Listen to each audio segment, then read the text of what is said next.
Hi friends, இன்றைக்கி நம்ம சோழர்களின் தலைநகரமான ராஜராஜ சோழனால் கட்டப்பட்ட தஞ்சை பெரிய கோயிலுக்கு தான் வந்திருக்கோம். இந்த கோயிலோட ஹிஸ்ட்ரி மட்டும் இல்லாமல் இந்த கோயிலை ஏன் சபிக்கப்பட்ட கோயில்னு சொல்கிறாங்க அப்படிங்கிற ஃபுல் டீட்டெயில்ஸை இந்த வீடியோவில் பார்க்கலாம். ஸ்கிப் பண்ணாமல் பாருங்கள், மறக்காமல் நம்ம சேனலை சப்போர்ட் பண்ணுங்கள். ஃபஸ்ட் டைம் பாப்பா ட்ரெயின் வரா. நாங்கள் இதுதான் ஃபஸ்ட் டைம் 4 பேர் ஒன்றா வருது. ஏன் பாப்பா? நாங்கள் கோயம்புத்தூர்லேருந்து தஞ்சாவூருக்கு நைட் ட்ரெயின் பிடிச்சி காலையில் கரெக்டாக தஞ்சாவூர் ரீச் ஆகிட்டோம். திரும்ப நைட்டே கோயம்புத்தூர் போகிறதா பிளான். ஸோ ஜஸ்ட்டு ரெஃப்ரெஷ் ஆகிறதுக்காக சிம்பிளாக ஒரு ரூம் புக் பண்ணியிருந்தோம். எல்லோரும் ரெடி ஆகிட்டு அங்கேருந்து பக்கத்தில் கொஞ்சம் வாக்கபிள் டிஸ்டன்ஸில் சாப்பிட்டுட்டு கோயிலுக்கு கிளம்பிட்டோம். கோயிலுக்கு பக்கத்துலேயே நிறைய பஸ் ஸ்டாப்பில் ரூம்ஸ்லேருந்து ஃபுட்லேருந்து எல்லாமே அவைலபிளாக இருக்குது.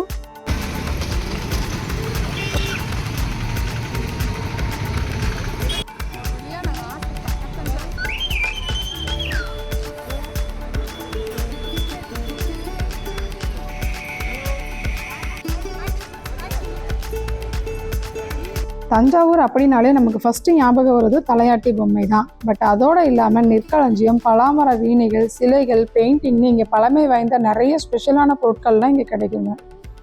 இந்த தஞ்சை பெரிய கோயில் 1003ஆம் ஆண்டு கட்ட ஆரம்பித்து 1010, அதாவது 7 வருஷத்தில் இந்த கோயிலை கட்டி முடிச்சிருக்காங்க.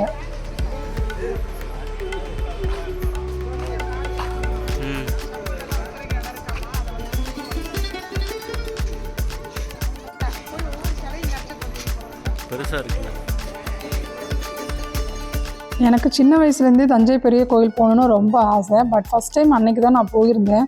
வேறு லெவலில் ரொம்ப பிரம்மாண்டமாக கட்டியிருந்தாங்க. அந்த காலத்துலேயே இந்த அளவுக்கு கட்டியிருக்காங்களாங்கிறது ரொம்ப ரொம்ப பெரிய விஷயம் தாங்க.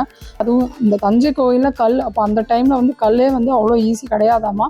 ஆனால் அவங்க அவ்வளோ பெரிய கோபுரத்தை ஃபுல் அண்ட் ஃபுல் கல்லுலேயே செஞ்சுருக்காங்கிறது ரொம்ப ரொம்ப பெரிய விஷயந்தாங்க. அது மட்டும் இல்லாமல் உள்ள சிவலிங்கம் இருக்கிற கருவறை வந்து உலகத்திலேயே பெரிய சிவலிங்கம் அப்படின்னு சொல்கிற அளவுக்கு அவ்வளோ பெருசாக கட்டியிருக்கிறாங்கன்னா பார்த்துக்கோங்களேன். இந்த கோயிலோட உண்மையான நேம் அப்படின்னு என்னென்னு பார்த்தீங்கன்னா ராஜராஜேஸ்வரம்ங்கிறதாங்க ஃபஸ்ட்டு வச்சுருந்த பேர்.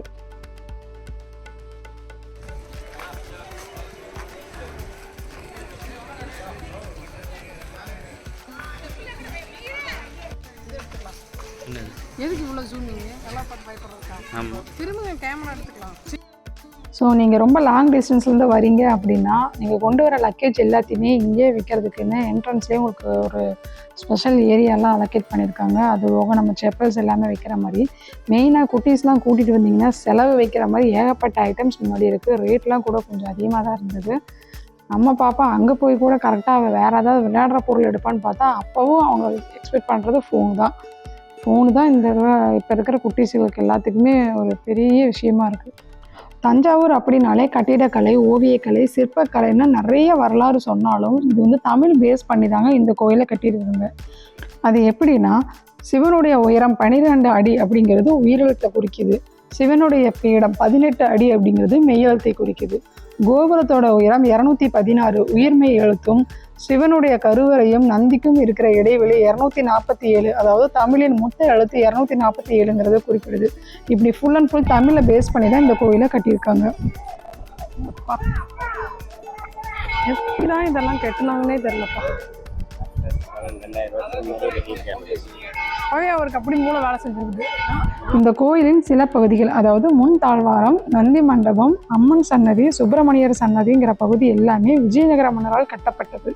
அதை தவிர மற்ற பகுதிகள் எல்லாமே ராஜராஜன் சோழன் காலத்திலேயே கட்டப்பட்டது.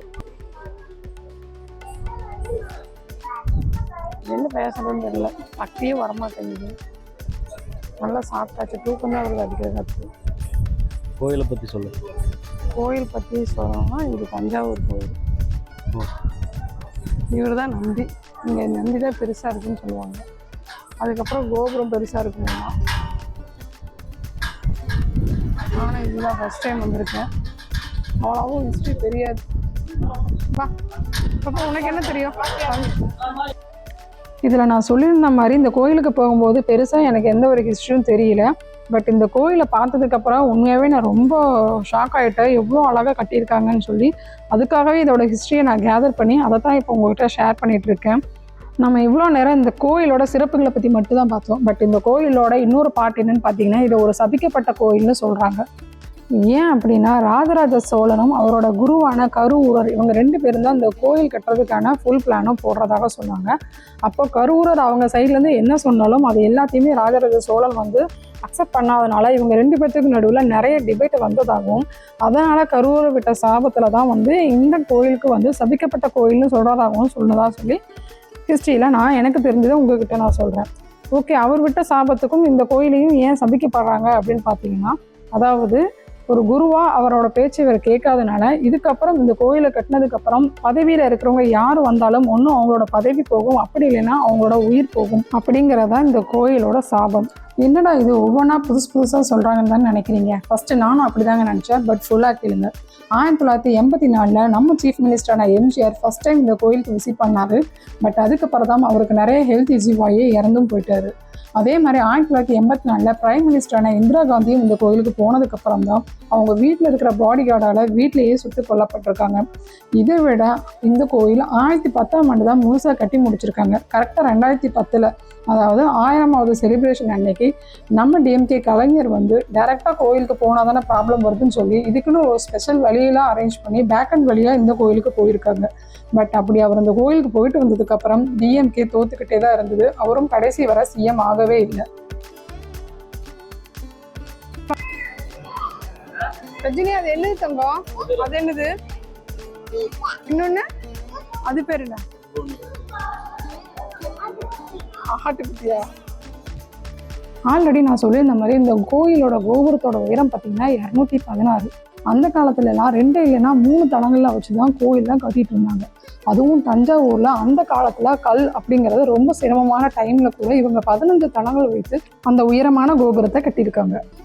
அந்த கோபுரத்துக்கு மேலே கலசத்துக்கு கீழே இருக்கக்கூடிய அந்த ஒரு கல் மட்டுமே 81 டன்னு சொல்கிறாங்க. அந்த அளவுக்கு வெயிட் இருக்கக்கூடிய கல்லை எப்படி அவ்வளோ ஹைட்டில் வச்சாங்க அப்படிங்கிறத இன்னுமே நம்மளால யூகிக்கவே முடியலைங்க. பிருஹதீஸ்வரா டெம்பிள். ஒரு வரைக்கும் தஞ்சாவூர் பற்றி கொஞ்சம் சொல்றீங்களா? என்னமோ சொல்றான். தஞ்சாவூர் வந்து the rice bowl of blood. கோயில் தஞ்சை ராஜராஜ சோழனால் கட்டப்பட்ட 1000 ஆண்டுகள். நான் அதிகமாக கேள்விப்பட்ட விஷயம் என்னன்னு பார்த்தீங்கன்னா, தஞ்சை பெரிய கோயிலோட கோபுரத்தோட நிழல் வந்து கீழே விழுகவே விழுகாதுன்னு சொன்னாங்க. பட் அதெல்லாம் உண்மையே இல்லை. நல்லா அழகாக விழுந்தது. அந்த நிழலில் தான் நாங்கள் ஆக்சுவலாக உட்காந்தே இருந்தோம். ஸோ அதெல்லாம் உண்மை இல்லை.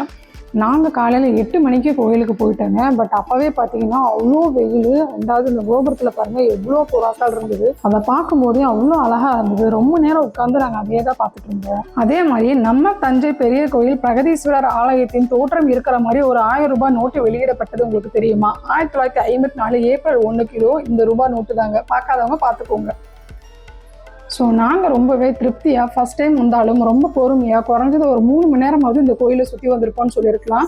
அந்த அளவுக்கு பெருசாக இருந்ததுங்க. இங்கே இருக்கிற சிலைகளாக இருக்கட்டும், ஓவியங்களாக இருக்கட்டும், எல்லாமே அசந்து போகிற அளவுக்கு சூப்பராக இருந்ததுங்க. இங்கே இருக்கிற ஒவ்வொரு சிலையை பார்க்கும்போதும் அதுக்கு பின்னாடி ஏதோ ஒரு கதை சொல்கிற மாதிரியே தான் எனக்கு ஃபீல் ஆச்சு. ஸோ நீங்களும் ஃபஸ்ட் டைம் தஞ்சை பெரிய கோயில் போயிருந்தப்போ நீங்கள் எந்த ஒரு விஷயத்தை பார்த்து பிரமிப்பானீங்க அப்படின்னா அதை மறக்காமல் கமெண்ட் பண்ணுங்கள். எனக்கு தெரிஞ்ச சில விஷயங்களை இந்த வீடியோவில் நான் சொல்லியிருக்கேன். அதே மாதிரி உங்களுக்கும் இந்த கோயிலை பற்றினா ஏதாவது சுவாரஸ்யமான விஷயம் தெரிஞ்சால் மறக்காமல் கமெண்ட் பண்ணுங்கள். இதே மாதிரி வேற ஒரு டெம்பிளோட ஹிஸ்ட்ரியை தெரிஞ்சுக்கணும்னு நினச்சிங்கன்னா அந்த டெம்பிள் நேமை கமெண்ட் பண்ணுங்கள். முடிஞ்ச அளவுக்கு அதை பற்றின வீடியோஸை நான் போஸ்ட் பண்ணுறேன். மறக்காமல் நம்ம வீடியோஸ் எல்லாத்துக்கும் சப்போர்ட் பண்ணுங்கள். வேற ஒரு நல்ல வீடியோவில் மீட் பண்ணலாம். முடிஞ்ச அளவுக்கு இந்த வீடியோவை ஷேர் பண்ணுங்கள். தேங்க்யூ.